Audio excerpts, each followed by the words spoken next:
Welcome to the Breaking Down Walls podcast with Natalie Grospitch and Jill Barrile. Hi, Jill. Hi. How are you? Oh, I'm great. I'm doing so good. How are Good. you? I'm doing really well. I am excited to talk about higher self-consciousness with you today because this is a topic that I think is very confusing to a lot of people. Like you Yes. said, that phrase is everywhere these days. Yeah. And I thought it'd be really cool to kind of talk about what it means to us, what it means to our lives. And I also selfishly, specifically want to talk about how I use it in my coaching practice because Oh. it comes up a lot. I think it's a really important element of getting to know ourselves. Mm-hmm. And I want to just like clarify it and just have a general wholesome chat about who our higher self is. Let's Who talk is about she? it. Who's that girl? Who's that girl? Oh my God. I know I'm excited for this because when you mentioned it, and I think maybe we mentioned it in an episode, I can't remember. It just felt like we hear, like you said, we hear this word, we hear this like concept of higher self. I don't know. I consistently hear about it. I'm sure a lot of people are starting to notice like that's a very big Buzzword. yeah, it's a big buzzword right now. Like I hear like step into your power, become your higher self, like so often. I don't know about you, but I'm like, okay. What the fuck does that mean? Exactly. What And does that like even mean? that and I'm guilty of it, of saying maybe those things are like, falling into that a little bit, but when we pull it back, it's like, what is that? Like, what does that even mean for you? And so I'm excited to dive into this, debunk it, and like make it more tangible for people because like it doesn't have to mean this crazy out of the box thing, Mhm. which I think we talked about is like why is higher self so feel so like intangible or like unattainable almost to me. That's how it's come across. Um and yeah, so let's hear it. So yeah, I guess my question to start off is like, okay, let's define it a little bit, maybe, or how you relate to it first, I guess. Unless you have something Yeah. else you want to, I don't know. Yeah, no, You can that's talk fine. about So I it. just You're want the to have like a expert. little disclaimer because I want to sort of avoid being really esoteric or like really drawing on other people's descriptions of what higher self is. And I really just want us to talk about our own experiences with the concept and with being in that higher self consciousness. Because the thing about the higher self consciousness is that it's not something outside of us. It's not something that is like our future or something that is like this really high above thing that like we have to work really hard to reach. To me, higher self-consciousness is literally a state of being in the same way that you can be in a state of joy or you can be in a state of depression. Like higher self is just a state that we can be in.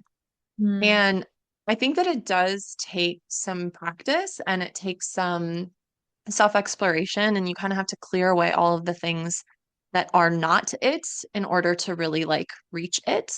It's Yeah. sort of like when we talked about in that episode where we talked about the house, right? And it's like we have this inner house and we have to do a lot of work to sort of figure out like what's in these rooms? What do I want to keep? What do I want to throw away? What do I need to like scrub? What needs to come up and out so that my house is truly mine and I'm showing up very, very authentically in my daily life. And I would say that higher self-consciousness is something that, first of all, guides that process. And I think that it's something that does become our natural state if we continue to just go deeper within ourselves and we keep asking, like, who am I really? Like, what is life actually about and what are we doing here? And Yeah. I feel like that journey has been what brought me into that higher self state and also allowed me to anchor into it. But I don't know. What do you think?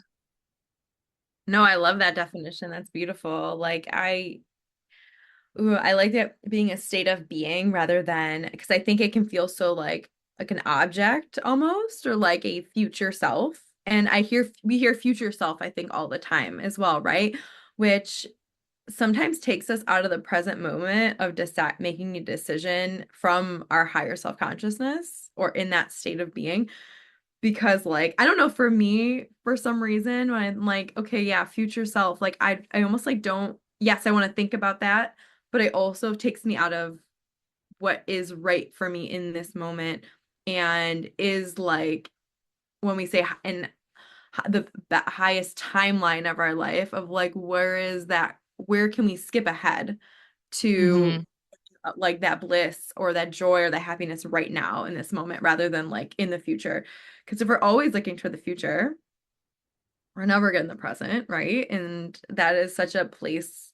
I think we've been kind of conditioned to think like, what's our 5-year plan? What's our 6-year plan? Like consistently, right? Where it's like, well, why can't we just drop into those feelings of how we want to feel in 5 years right in this moment? And I think that Hmm. to me, that's kind of what higher self is. It's like, how can I decide to like get above this, maybe the human self and tap into the bigger vision of like my life and what I want to see and how can I experience that in this second? I know I kind of do that through like a little bit more of like sensuality, like oh my God, I can't wait I want to go into a story with you later, but it's when I can get into that more sensual, erotic place, like it's like time doesn't exist. I drop more in my body, more into the present, I get grounded. I'm like a freaking like wizard of words and mindset. It's like, oh my God, like what is going on? Never have I ever felt so alive in like my life. And it's just really freaking cool. Yes. Can I hear this story? Yeah. Okay. So, all right, world, here we go. I told Justin this. Okay, so I'm taking a course right now, a certification program called Somatica. It's a sex and relationship training, and it's all about like basically dropping your body and like being able to make changes, but through the lens of pleasure. Like, how can we make change more pleasurable and more, of course, there's sitting in the discomfort, but like moving through that and ending up in a pleasureful, blissful place. That's kind of the idea of it. Um, but we had class this past weekend. And the whole weekend's been exploring gender and how we have been socialized as men, socialized as women, like these different lenses that we've been put on, like slapped on us from the day we were born because we were born a man or a woman. And it was it was interesting to explore as someone that's never really totally explored my gender. I just never had like as much desire to do so. Like I'll say I did dress like a little boy at times because I like that. I don't know, like when I was little. Um, and I did have like kind of some maybe a little bit of androgyny at times in my life. Um, but it's never been a big thing, a big just I don't know what you would call it, like a big chapter of my life. And so yeah, we were exploring gender and like our last day was about like being non-binary and exploring like we have a few people in our class that identify as non-binary or trans. And so they were speaking a lot on that. And our last exercise of the day was to just explore gender, like how maybe in like kink also. It was all about kink and BDSM because in that space, regardless of what you identify as, people ask for all sorts of kinks.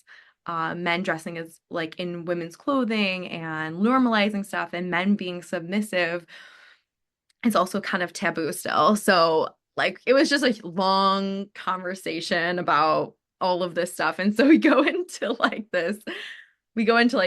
partner work and they're like, explore your gender with this person. And I'm like, okay. And I've been doing this work for a year and a half. So it's so easy for me to drop into this. And I'm like, I don't know if I could do this with a normal person. Me and you should do it. But, like what I ended up doing is like exploring what it felt like to have a penis and to wear a strap on and like be dominant. And I'm like, man, like that is such a powerful thing to drop into and to imagine. I was like, I actually feel super turned on and like we did a whole lot of like I told her how I wanted to dominate her and how I wanted her to go down on me and like all of this stuff that was very like Whoa. intimate. Okay, this is explicit episode, maybe a little, not too bad, but like Okay. I won't go into so much detail, but it was such a, and both of us are fairly like submissive. Like I've worked with her before and like a little more on the quiet side and like I don't know. I'm not super quiet, but like quiet enough compared to some, right? And it was just like this really embodied experience. Like I could just feel myself just dropping more into my dominance and into my body and like my hips and like I just, we're on this call with this person sharing energy through Zoom and I hadn't been present all weekend. Like I was just like da, da, da, doing all sorts of stuff and I had not been dropped into so much presence in that moment of like being with my erotic self and being in this sensual place, exploring something that feels maybe taboo to be like, yeah, I want to dominate you with my strap on. like, like you're gonna like it. Oh my God, I And it's love like this. wild. It was wild. And it's like, wow, it just kind of clicked back to me of that remembrance of this. We have such a beautiful power between in our bodies already, especially like in the sensual and the eroticism, because it's not that's I feel like part of my mission is like making this more mainstream so people can you have access to so much energy here that I don't think gets this right amount of talk pretty much. Like we Yes. think we don't do so much. And I want to talk about with you, especially like the doing piece and like the allowing piece. It's like we have so much of this already. We don't need to do anymore. So, but Oh yeah. my And then God. I came home and told Justin, I'm like, I want to peg you with a strap on. And I'm not really gonna do that, but I was like, I have a fantasy about it. So And your then higher self has a strap on, is what you're saying. yeah, pretty much. And I'm like, I don't know where they like it was there. Like it was not made up. It was like it's very Yeah. present, but like still very feminine. Like I'm definitely still wearing lingerie. I'm feeling really feminine, but I have a strap on and I'm like, there's something about that that makes me feel really powerful. I love that. I have so much to say to this. Like, first of all, thank you so much for sharing that story. I actually have a similar story. I'm not going to share right now, but maybe Woo! someday it can be shared. But I have also energetically experienced a gender swap, and it is Mm, so cool because you said a concept that is mm, so pertinent for the higher self-consciousness conversation, which is you use the phrase my human self. And then yeah, you talked about dropping in to your bigger, grander energy. yeah. And I think that the phrase human self is really important for this conversation. And I think that the phrase dropping in is also really important for this conversation. So when you say dropping in, I know what you mean. But if Mhm. someone has never dropped in before, how Mhm. would you explain the art of dropping in? You Hmm. already used the word presence, which I think is a massive component of it, of being fully present in the moment. But it goes a little bit beyond that. Yeah. Um, I'm like watching you drop in right now. I know that's why I was like, how do I explain this? I think right now it's become kind of natural, but I think when I was first learning about it and what I noticed, what I saw in like other people was like they took this moment to close their eyes. Like I know I feel like sometimes that's a very big like I don't know, not a fear, but like something that like, people might think is weird or whatever.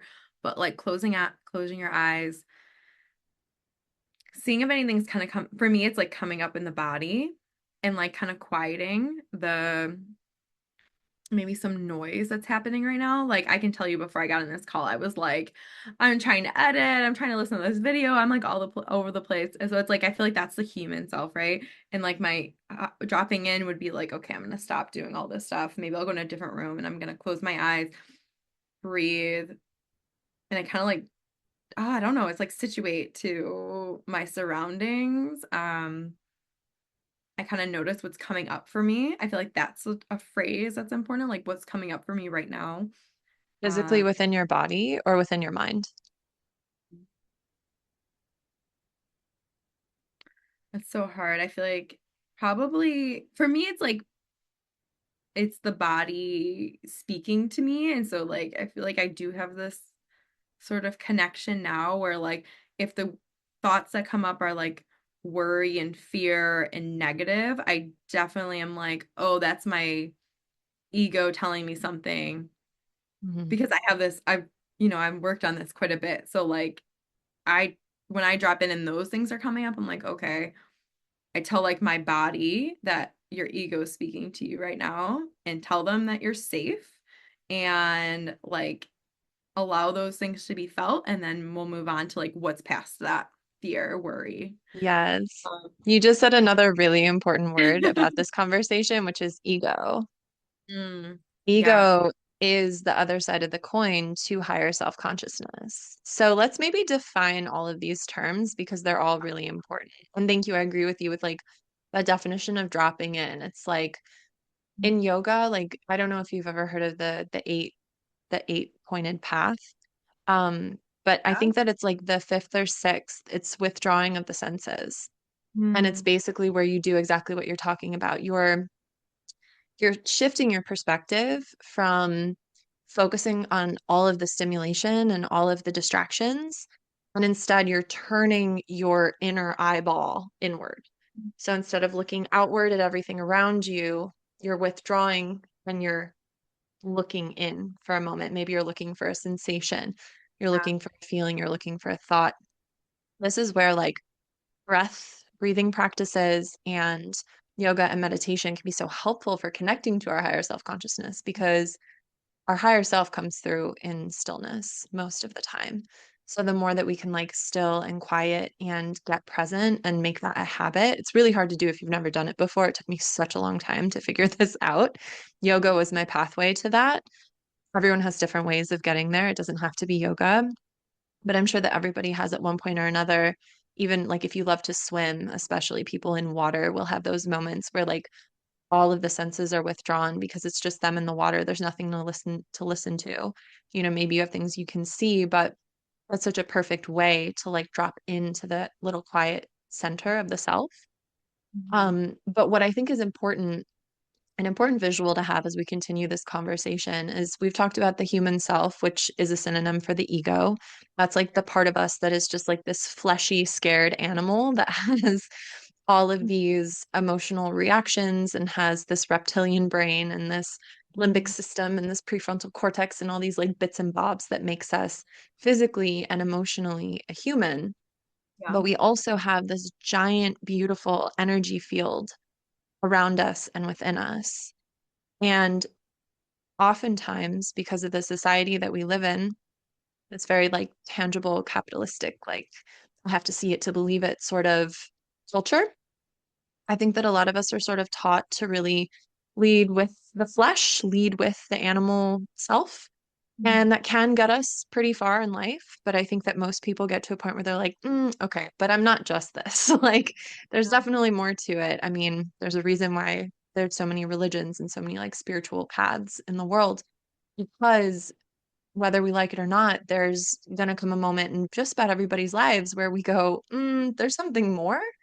And when we really dive into that something more, we often do end up we get in touch with that energy field in one way or another, whether it's through prayer or meditation or yoga or breath work or anything like pagan or shamanic or witchcraft or whatever. There's like a million different ways that you can get in touch with that energy Mhm. system that we live in.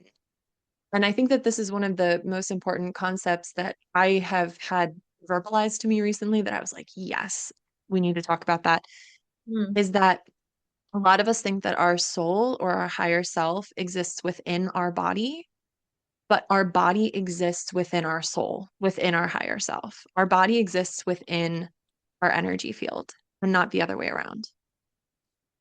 I love that. I never had that. That's a really good perspective switch. So you're saying like my soul is like this thing, and then like inside my soul is my body. Ooh, I love that. But think about it, like, and I think what's important is like the reason why this concept is important is because when we really connect to that higher self-consciousness, when we connect to that soul seed, it really is the act of dropping into the body, but also zooming out beyond just the fixation of human problems. Mm. I think that like our fleshy little human bodies really love to fixate on problems and distractions and sensations and things like that because that's like what our nervous system is designed to do.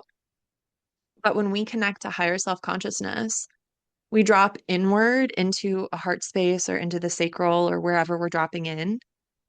And then we're simultaneously zooming out and remembering that we're more than just a squishy little human body, that we actually have this energetic wisdom around us and within us that tells us so much information. And that's what I think the difference is like our bodies have the five senses, which is awesome.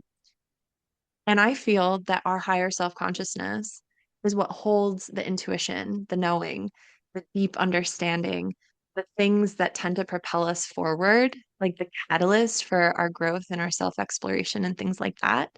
I Yeah. tend to think that those are held more in our energy body. And I think that our energy body is part of higher self-consciousness, if not like the same thing. But I don't know. That's just how I feel about it. That's really cool. Do you have like any I feel like there's so much to talk on with that. Like it's kind of blowing my mind, but do you have any like stories when you're like we're learning to feel the this Yes. outer Oh, layer, if you want to say, like your like your soul or your higher self, because like I know there's sometimes I feel so connected to that piece of me. Like I'm like, wow, I feel when I walk into a room sometimes or I'm in a place where I'm like, my energy is just like out to here. And where there have been times where it's just like stuck to my body where I'm like it's weird, like almost like a cellophane. Um, I don't know if you have like especially when people are like just starting to come into awareness of this and like what it feels like, how to figure out what it is and not your ego. Because I think we are so egocentric as humans by being born. Like my little beings that I have are like all so egocentric. They're not, and like once in a while you'll be like, wow, you're really wise. Like you have that little like being moment of like, oh wow, there's wisdom in there. But you mostly you're like an ego fleshy thing right now. So um yes. yeah, I want to hear some stories. Do you have stories about like any of it, all of it? Yeah, I do. So, as I mentioned, my pathway to connecting with higher self-consciousness was through yoga. That was just the path that I took. Yeah. And through that process, and even before I started really getting into yoga and like learning how to teach it and things like that, I would have the experience of seeing colors in my mind's eye from other people, but also emanating from myself. I don't know if you remember that because it started Yeah. in college. Yeah, I remember in college. Yes. Yeah. So that was where it kind of began for me. It was really interesting because it tended to happen when I was having really deep, beautiful, meaningful conversations with another person. And it was usually when the conversation was complete and we went to hug each other and like, oh, I love you so much. Thank you for being my friend. Like it's happened with you before, for sure, in our little dorm room. And when I would hug you or hug one of our other friends after having like this deep, meaningful spiritual conversation, I would get a flash of color across my brain. My eyes were closed, but it would be just like a bright light of different varying colors. And it tended to be pink or purple at that point after these particular conversations. And it used to just happen spontaneously, but as time went on, it started to happen more often. There would be different colors at different points, especially when I was a junior in college and I studied abroad in Ireland. That was when it was at its absolute strongest because I was really focusing on it. I got it to the point where I could start to see them with my eyes open and I could see like little halos on people. And they would be different colors, different brightnesses, different qualities, whatnot. it was really freaking cool, but I also had no idea what it was. Like, I wasn't yet exposed to the concepts of, auras or chakras or energy centers or anything like that. All I knew was that when I was in this really energetically like open state, and maybe even emotionally open state, I could perceive beyond just what my five senses could take in. And it was crazy. And it was also really cool. And I noticed that when I smoked marijuana, it would get stronger. So I have this one memory in particular where I was smoking and probably had a bit too much. And I started seeing all the different colors like on a kaleidoscope. And I started to recognize, like, oh, each color actually has an emotional meaning. And I started writing it down, like, this color means this, that color means that. Like, for example, a lemon yellow color is the color of worry. I don't know if Mm. that's true or not to everyone, but to me, that was how I perceived lemon yellow. Or I Yeah. knew that, like, purple and like really like cerulean blue, these are the colors of like bliss and openness and like higher understanding. Yeah. So I had this list. And Yeah. then a year later, I started my yoga teacher training. And for the first time ever, I was introduced to the chakra system, which, if you're not familiar with the chakra system, it's this map essentially of the energy centers within the body. And according to, like the standard chakra system, there's about 200 little chakras in the body, but there's seven main ones that run from the base of the tailbone all the way up to the crown. And they run in Roy G. Biv order. So red, orange, yellow, green, blue, indigo, and purple. And Oh, sometimes what's that? What'd you I say? don't know. I never realized it was in rainbow order. Yeah. Well, because Wow. it has to do with like the frequencies, right? So Yeah, no, it's that makes sense. red Mm-hmm. is like a slower frequency, purple is a faster frequency, and it's like your whole body is the spectrum. And what was so crazy is that I read the book Wheels of Life by Anna Dia Judith, which is like the original chakra Bible of the 1970s. And she breaks down what each of these frequencies are, what they mean, what emotions are connected to them, how they get out of balance, how to bring them back into balance, all these things. And it was the craziest thing because what she said in that book aligned with what I had been seeing with my own eyes and in my brain for like the 4 or 5 years prior. And that Wow. was like, for me, that was a massive doorway into this space of really exploring, like, what is this higher self-consciousness? What are these unique sensitivities that go beyond just the five senses? And what do they mean? Like, how can this be utilized? I love feeling this. I love seeing this. I love tapping into this. How do I get more? How do I get more? And unfortunately, what happened is that I didn't have like any protection on it yet. I didn't know how to ground center shield. Like, that's the craziest thing about this stuff is that so much of it I just figured out on the fly. I didn't know anybody else who knew how to do any of this, or not even knew how. I didn't even know how, but like Yeah.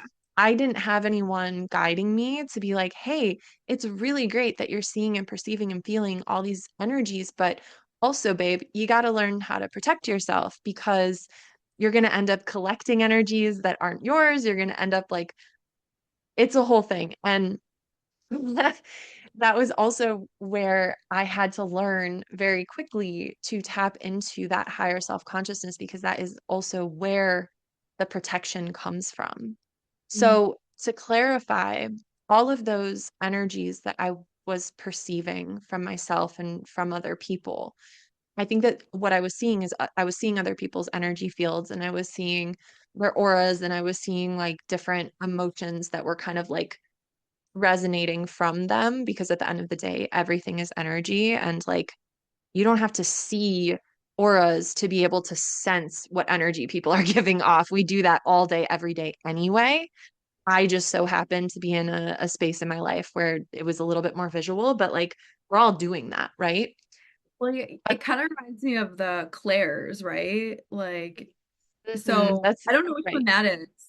What Claire that would be under, or if They're it wouldn't sentient. be Claire sentient, which we Yeah, I should do think a so. full. episode on the Clairs. I think they're fascinating. That would be But pretty cool. yeah, but like I think it's kind of the idea too when you're talking about that, like that it's about like we all have access to this and everyone has going to have a different way of how they're going to tap into it. And it's Yes. cool that like you found yours just kind of found you Hmm. because you're open to it and like it was just kind of a natural thing. Yeah, and this is also why I love working with neurodivergent people for that reason, because I think that a lot of neurodivergence is actually this extra sensory perception. And it's not always, and it doesn't always have a name or anything like that, but I have noticed specifically people who have like that just highly sensitive Hmm. body or highly sensitive energy field, like we just pick up on a lot more. And it ends up becoming really crucial to learn how to protect yourself. And so it was in that pursuit of like, okay, how do I be this highly sensitive person, this clairsentient human being who like feels a ridiculous amount? How do I stay balanced? How do I stay grounded? How do I stay authentically myself without picking up other people's stuff? And Yeah. so that was really what took me on the journey of tapping into my personal higher self-consciousness. Because I don't necessarily think that like energy body and the higher self-consciousness are the same thing. I think that they're intimately, intimately related. But I think that higher self-consciousness is something that comes from this connection that we have to basically everything else in the universe. I think that it's the piece of us that really remembers that we are in eternally and forever connected to this much, much bigger energy that is the universe. Yeah. And it's like when we tap into that remembering, Mhm. then that higher self-consciousness just kind of comes through and lights the way for us. And it also protects us in a really big way. I just got such a beautiful visual. I see everything in vision. Like it's kind of crazy. Like the more I make pay attention to it, it's like I see it before it happens, like so much more often. I should really write it down because I don't really do that. But like there's this whole like if we can think of ourselves as these like our human self and these like light being part of it, I could just see the world. Like can you imagine the world just like glowing with the energy fields that we create and like it's almost feels supernatural. And we think of like supernatural as not being part of this world, but like this world is supernatural. Like we are Yes.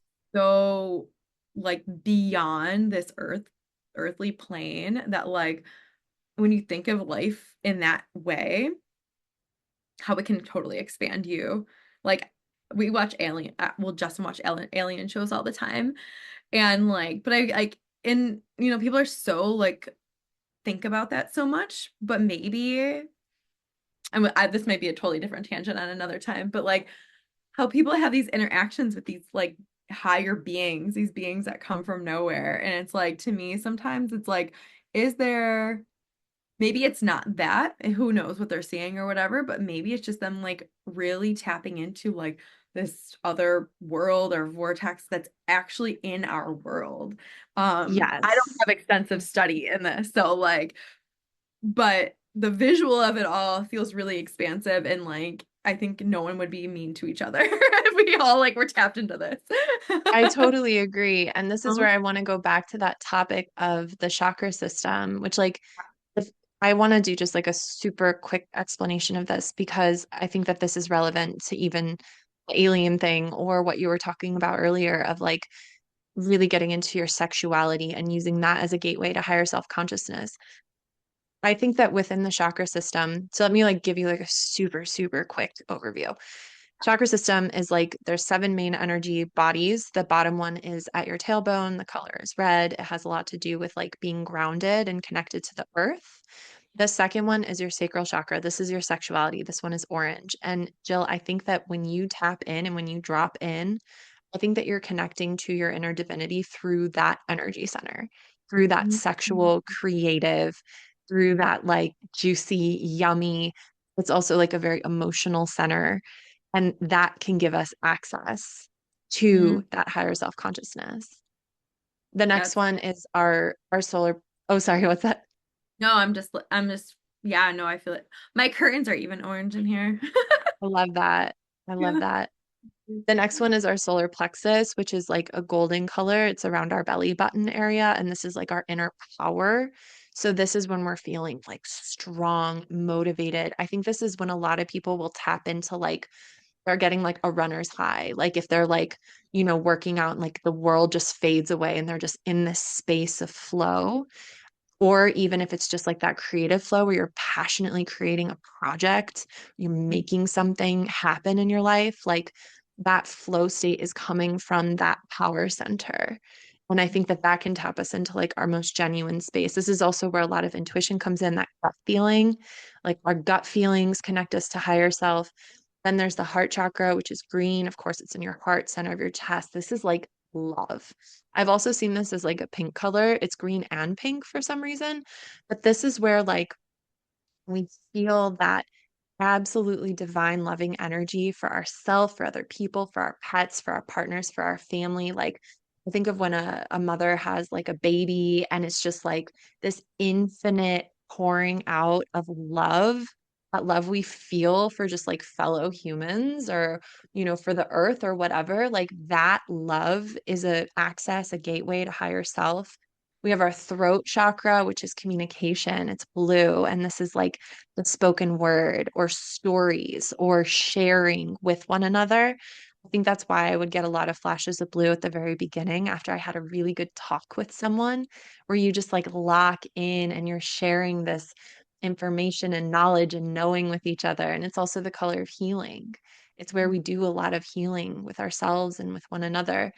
And then this is where it gets into like the alien stuff of like the third eye chakra, which is between your eyebrows, your pineal gland. But this is when we start tapping into like the color is indigo, but that's like the wisdom beyond just this physical or human or even like idea realm. But we start going like up and away and beyond and into these the downloads essentially. Like I think when we receive creative downloads or these inner knowings about just how things click and work and how to communicate and things like that, and then we have our crown chakra, which is the purple one way at the top, and that one is the one that just like takes us up to infinity and beyond, to steal the Toy Story quote. But that's like when we really go beyond our senses, beyond our physical selves and into the states of just samadhi, of bliss, of nirvana, of just connection. And I genuinely believe that we can access higher self consciousness through any and all of those points. And some of us have like those preferred ones that are really comfy to us, whether it's, the sexual one or the heart one or whatever, or we can use all of them if we want. We can connect, some people it's connecting to the aliens, connecting to those like higher life forms or angels or spirit guides or whatever you want to call it. It doesn't matter what you call it. It's about finding your doorway or doorways and allowing yourself to explore these deep, deep, but also ever present parts of you that are just so freaking beautiful. There's no words. Oh, wow. You broke it down so beautifully. Like, I think this is so profound and so tangible for anyone that's like listening to this, because I think it can feel out of reach to some people. And it's really about, like you said, it dropping in and just starting to listen.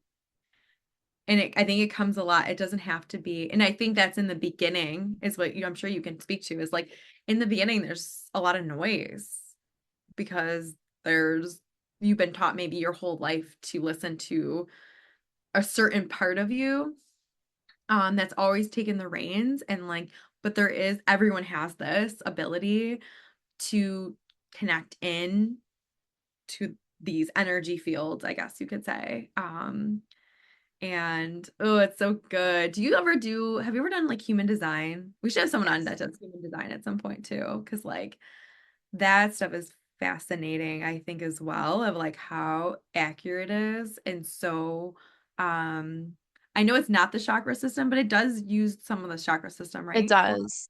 yeah. Yeah. And how it's like after learning some things on there, and I always knew I was a very like earth person, but like after seeing my chart, I'm like, wow, I'm consistently grounding like all the time. Like that is my like amount of energy, and that's part of my looking at those channels. It's like very apparent why I do that to me and like the way I operate. And I think if anyone's like, why am I like this? Look into human design because it'll like freaking for you. I think that's another really nice gateway, like Reiki and the chakra system and yoga, and also like human design's a really good avenue when you're like just starting to like dabble. And even like, I mean, astrology, everyone knows astrology. That's pretty mainstream now, but Mhm. you can get your chart read at any time in your life. And like it tells you a different story, I think, too, which I think is so freaking cool. Um, I need to get mine done. So it's just my birthday. You're supposed to do it around your birthday, I think. I don't know. That's So, awesome. but I I think it's love hum how to Yeah, like, I love human design so much. And I think that that is a really great way to like start to get into this, especially if it's something that's really new to you and you're like, oh, I'm like intrigued by this. I feel like a little, I don't know, for me, my my intuition often feels like a little hook behind my belly button. And then it's yeah, just like it's drawing me towards something. So if you're feeling that right now, if you're listening and you're like, oh, I've got that little like pull, that little thing, I do think that if you're a more like physical, I want to do it myself sort of person, then yoga, meditation, breath work, great place to start. But if you're like, actually, I just want someone to kind of guide me on my own personal journey, I do think that human design is fantastic. And it's great because it combines, it's not just astrology, it includes astrology, but it's astrology, the chakra system, I Ching. Man, I really thought I was going to be able to say all five. Kabbalah, mm, I- and man, it's been a minute since I studied this. I was really hoping it would all still be there. there.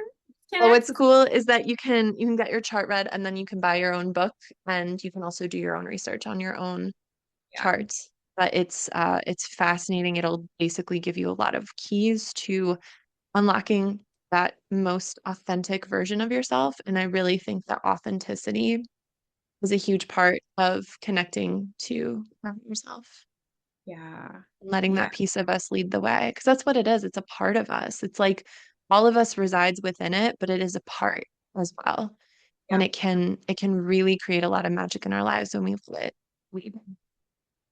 Absolutely. I mean, and it gives you permission to be exactly who you are in a way that like you're like I've always been like this, and I think there's so much societally of like this certain way of everything that we're getting away from, but like even school, I think about school a lot, especially because like Isaac will be going to school soon. I'm like, what if he doesn't learn the way that they're teaching? Because I didn't learn that way. And like I think about that of like I wish someone gave me a almost a permission slip that it was okay not to learn the way everybody else is learning.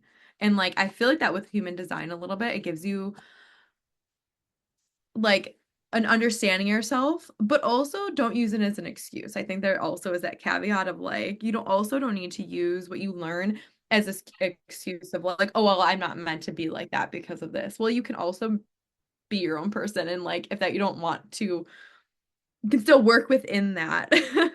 I think I heard someone recently say of like, oh, I have this like hermiting part of me that like tends to do that where like I notice that part in myself, but I also don't have to like always be that. Like I can work to harness that energy in a different way. I don't have to always be like going into that space. So I think it's good to like learn about, but not always to don't always use it as an excuse to not to do something too, unless it feels really authentic, and use it more as a guideline, I think too.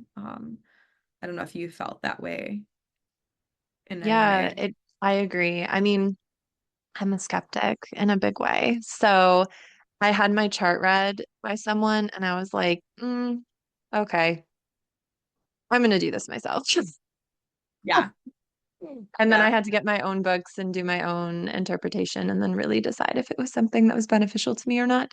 And at the end of the day, it was because I think it was less of, I didn't use it as a way for it to tell me about myself. It was more of giving myself permission to really be who I truly am without all of the societal conditioning on top. And it helped me become aware of some societal conditioning that I had just kind of accepted as myself. And then I'd be Mm. like, oh no, that was actually something that was handed to me. It's actually not that useful for me. I'm going to let that go and I'm going to be okay with the fact that I do it my own way. Like what you were saying. Like, I think that it gives us permission to just be different and be really okay with being different. And I love that. I think that's an important part of this whole thing anyway. Yeah, absolutely. I love that so much. I know personality tests are also like high on that list of if you're starting to go in that direction too. I feel like that was almost like an early thing. I think a lot of people do those too, but it's not exactly the same, but I feel like it's still just like starting that introspective journey of like, who am I? Why do I act this way?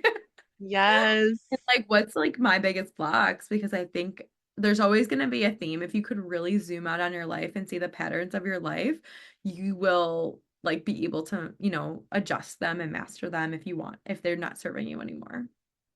Yes. And I think Yeah. that at the end of the day, most of us are really chasing that, like, we're all looking for the same thing, which is inner freedom, peace, and love, the ability to be ourselves in any situation. I think that has a lot to do with just like deconditioning and getting really clear on who we are and how we want to show up as authentically as possible in this life. And the journey is so exciting. It's so much fun. Honestly, that's like cracks so much open for me, that statement, because it's so true. Like once you find that inner peace, like everything on the outside, all the other resources, they just become like not as important, or like they don't have to worry about them so much. And you become your own source.